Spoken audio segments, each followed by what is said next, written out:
Hey, it's me, Raika. Today we're going to have a look at my progress update on my account. So as you can see, I've made substantial progress in pushing through campaign. I'm currently in chapter 36-40. I'm nearly finished with this chapter with a couple stages to go. So what teams did I use in order to progress so far? So I used a variety of teams that helped me progress greatly. However, the main thing that I changed was my Lucretia 5 pool. So usually you would use Iran with Lucretia, where Iran would group up the enemies and Lucretia would deal all the damage. However, as I realized when I was testing, I could simply use Lucretia on her own as she's extremely powerful in what she's able to do.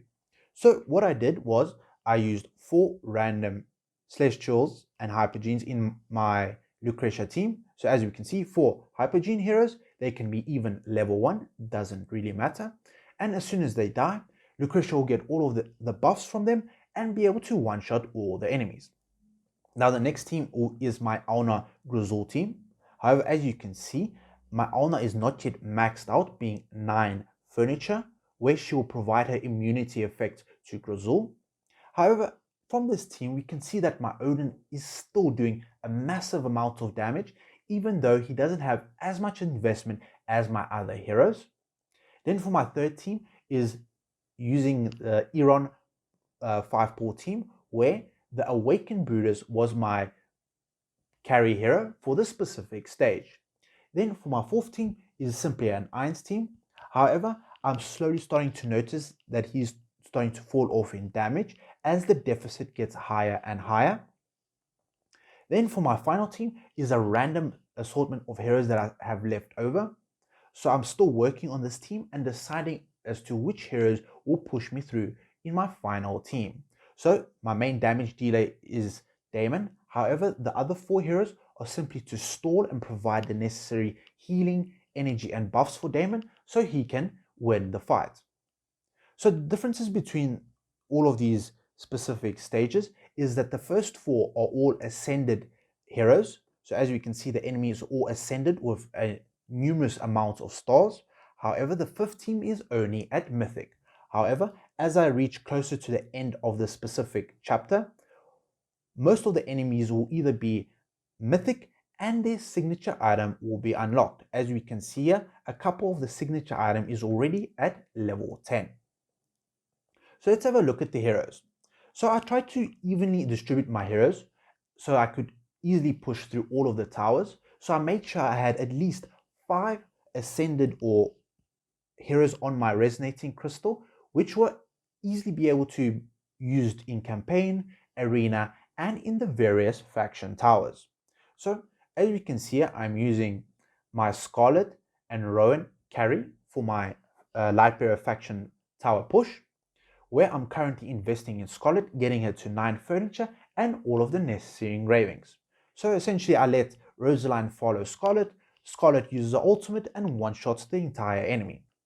So for my maulers, as we can see, they are quite slim over here. I don't necessarily have a good damage dealer. However, my main 2 damage dealers is between Screg and Skreoth. However, I'm currently working on Thesku so that he can take over, as he can provide a significant amount of control and a significant amount of damage as well. Now I'm planning to ascend both Brutus and Thesku when I get all the necessary copies and food. So for my wilders, so I currently have a very strong wilder team, which consists of Iran, Laika, and Raku. Essentially, Iran pulls everything together, and Raku and Saurus can easily heal and one-shot all the enemies by each other. So I'm currently wanting to ascend Iran, as this will provide a lot of survivability and allow him to gain additional effects such as his signature item and furniture, which allows him to freeze enemies and provide more buffs for my allies. Then I've also made a pretty substantial progress in my Graveborn faction. As you can see, I have finished engravings both on my Silence and Pharrell. In addition, I'm also starting to engrave my Odin, as he can do a significant amount of damage when invested in. So as you can see, I've also spread out my roster a bit, being both Desira, Hodgkin, and Baden. This allows them to essentially be used in other teams, such as baiting being used in the Scholar team to get more damage. In addition, Hodgkin is very effective with his stun and buffs that he provides for his allies. Now I'm continuing to use all of my faction scrolls for Graveborn, as I would like to build heroes such as Tresnor and Thorin, as they're extremely useful in campaign, being Thorin and Tresnor in arena and various other events in the game. Now for my Celestial and Hypergene faction, I've finished Auna so far, and I would like to get it to 9 furniture. However, as I get more red choice cards, I'll invest them into Auna, and I'm currently stargazing and using my time emblems of both Twins and Awakened Talene to get them all the way to Ascended. So it might be a good idea also to get Twins to Mythic. However, I would like to get them to Ascended to unlock that additional toughness and their signature item and furniture. This will allow them to essentially last the entire fight and provide all the buffs that they can provide to my team. And for my Hypergenes, I'm currently have finished Lucretia, still a bit short on the red cores to get it to 60 engravings. However, I plan on, once I finish my dimensionals, all of the dimensions that I currently can get from the Challenger store. So the reason why I want to go for Aziz instead of heroes such as Zolrath or Athalia is the reason is Aziz works extremely well in the energy cycle team, where I can use them in arena, in campaign, and in various other game modes in the specific game. And then finally, my dimensional roster.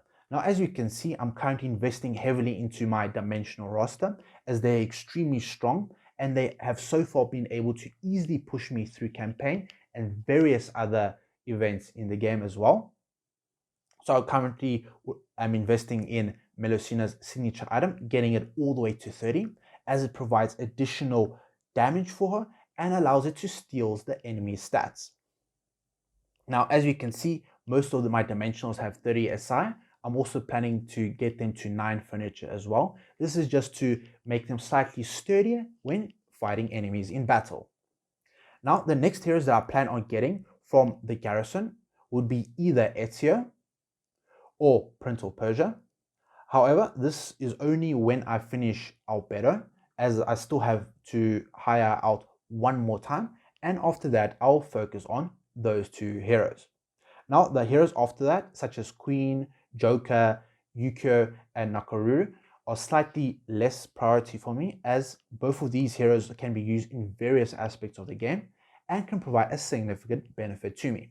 So I've already finished Irons, so I don't need any more stones in order to be able to hire Irons, and I'm constantly using all the mercenaries that I can possibly get, being both Scarlet and a extremely powerful owner, in order to climb the various faction towers in King's Tower. Now, the 3 teams that I'm using in Arena or Challenger Legends Challenger tournament is my Irons team, the standard Irons team. Then is the Alna Grazul team, which I use both in campaign and in arena. And my second team is, or third team, is my Lucretia team. However, I plan to swap out this for the energy cycle team, being consisting of Rowan, Lucretia, Desira, Twins, and Aziz. All of these heroes synergize extremely well together and can be extremely beneficial to me. I can easily swap out Lucretia for Scarlet, and they work extremely well together as well. So for my Elder tree, I've currently gotten most of my trees to either 27 or to 20 for warriors. I'm planning to invest fully into tanks, rangers, and supports, getting them as high as possible, being 10 levels below my maximum, being 39. And once I do that, after that, I'll start investing into trees such as mages and warriors to get them to level 25. So I'm also planning to invest in warriors to unlock this third ability. This is extremely helpful. However, I do not plan on going any further in my warriors past level 25.